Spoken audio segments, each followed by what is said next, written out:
উন্নয়নের নামে তিলোত্তমা ঢাকায় দিন দিন ধ্বংস হচ্ছে খেলার মাঠ, কমছে সবুজের আচ্ছাদন, বাড়ছে কংক্রিটের আস্তরণ, যার প্রভাবে রাজধানীতে পর্যাপ্ত মাঠ না থাকায় বিভিন্ন প্রাতিষ্ঠানিক মাঠে খেলতে গিয়ে নির্যাতনের শিকার হচ্ছে শিশু কিশোররা।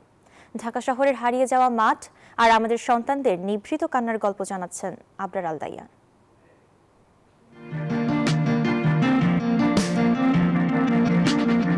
ইট পাথরের এই অরণ্যে আকাশ দেখার ফুসরত মেলা ভার। চার দেয়ালের বন্দি ঢাকা এখন যান্ত্রিক শহর, যেখানে বাড়ছে দালান, কমছে নিঃশ্বাসের জায়গা। এই শহরের কয়েক লাখ শিশুর কাছে মাঠ মানেই এখন কেবল অভিধানের কোনো শব্দ কিংবা পাঠ্য বইয়ের ঝাপসা ছবি। যুক্তরাষ্ট্রের ১ নম্বর জিম চেইন গোল্ড জিম এখন আবারও বাংলাদেশে। বসুন্ধরা আবাসিক এলাকা ও বসুন্ধরা সিটি শপিং মলে একসময় মাটির গন্ধে মেতে উঠত শৈশবের বিকেল, আজ সেখানে শুধুই কংক্রিটের রাজত্ব। মাঠ নামের চার দেয়ালে সেখানে বেড়ে উঠছে আমাদের আগামী প্রজন্ম, যাদের কণ্ঠেও স্পষ্ট হতাশা। মাঠে খেলতে না পারা আমাদের অনেক একটা খারাপ জিনিস হলো। মাঠে হচ্ছে যে গ্রাস একটু সফট দেয়, ইটস মোর বেটার আর কি খেলার জন্য। সম্প্রতি ঢাকা বিশ্ববিদ্যালয়ের কেন্দ্রীয় মাঠে খেলতে আসা বেশ কয়েকজন কিশোরকে কান ধরিয়ে উঠবোস করানোর ঘটনা আমাদের চোখে আঙুল দিয়ে দেখিয়ে দিয়েছে মাঠের অভাব ঠিক কতটা ঢাকায়। অ্যালার্জি আমার রক্তে, এলে আমার আসছে না, কিন্তু আমাদের তো একটা স্বপ্ন আছে না, আমরা একটা বড় হয়ে ফুটবলার হব। কোনো মাটি নেই, কোনো ঘাস নাই, যার কারণে আমাদের এই যে আমরা খেলাধুলা করছি এটা উল্টা আমাদের স্বাস্থ্যের জন্য ক্ষতি হচ্ছে। এদিকে সন্তানদের এক চিলতে সবুজ আর প্রাণ ভরে শ্বাস নেয়ার জায়গার যে হাহাকার, তা ছুঁয়ে গেছে অভিভাবকদেরও। মাঠের কি অবস্থা, এর মধ্যে ছেলেপেলেরা খেলতেছে, প্রতিদিনই কেউ না কেউ ব্যথা পেচ্ছে, আহত হচ্ছে।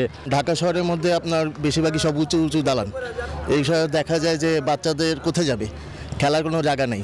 অবিশ্বাস্য হলো এটাই সত্য, গত ২০ বছরে ঢাকা শহরে উন্মুক্ত মাঠের সংখ্যা ১৫০টি থেকে কমে ২৪টির নিচে নেমে এসেছে। মাঠ রক্ষায় যেন নজর নেই সিটি কর্পোরেশনের। প্রশাসকের কাছে আমরা অনেকবার ধন্যবাদ দিয়েছি পরিবেশ আন্দোলনের পক্ষ থেকে, তারাও কিন্তু এটা করলো না। গরুর হাট ইজারা দেওয়ার জন্য জমির অভাব হয় না, অথবা এই ধরনের মেলা করার জন্য জমির অভাব হয় না। আর খেলার মাঠকে অন্তত ৮-১০ বছরের জন্য হলেও সময় নির্ভর অথবা বিকল্প ব্যবস্থা করা, যাতে স্কুলের মাঠগুলো অথবা কোনো কর্তৃপক্ষ মাঠগুলো জনগণের কাছে ব্যবহৃত হবে। ২০১৯ সালে বিআইপি এর প্রতিবেদন বলছে, ঢাকার ২ সিটি কর্পোরেশন এলাকায় প্রায় ২৩৫টি মাঠের মধ্যে ১৪১টি এখন স্কুল, কলেজ বা সরকারি কলোনির প্রাতিষ্ঠানিক মাঠ, যেখানে সর্বসাধারণের প্রবেশাধিকার সীমিত হলেও মাঠগুলিকে কাজে লাগানো যেতে পারে বলে মনে করছেন ইকবাল হাবিব। অনেক উন্মুক্ত স্থান ছিল, যেটা তো পরবর্তী কার্যে কোনো না কোনো সরকারি দখলে ছিল বা সরকারের পরবর্তী কার্যক্রমের জন্য ছিল। উচিত ছিল ওটিকে নগর কর্তৃপক্ষ বা পৌর কর্তৃপক্ষ অথবা সিটি কর্পোরেশন কোনো না কোনোভাবে উন্মুক্ত স্থান খেলার মাঠ হিসেবে ব্যবহার করা। এবং সময়ের সঙ্গে পাল্লা দিয়ে বাড়ছে শহর, বাড়ছে জৌলুস, কিন্তু একসময় ঢাকার যে মাঠগুলি ছিল শিশু কিশোরদের খেলার জায়গা, নগর জীবনের নিঃশ্বাস, সেই মাঠগুলি এখন পরিণত হয়েছে কংক্রিট আর বালুর স্তূপে। মেগাসিটি তৈরির স্বপ্নে তাহলে কি হারিয়ে যাচ্ছে দুরন্ত শৈশব? বিকাশের এই মিছিলে দিনে দিনে আমরা কি কেবলই গড়ে তুলছি ইট পাথরের জঙ্গল? ভবিষ্যৎ প্রজন্মের মনে খেলতে যাওয়ার অদম্য ইচ্ছা, চোখে বিষাদ। আবরার আল দাইয়ান, নিউজ 24, ঢাকা।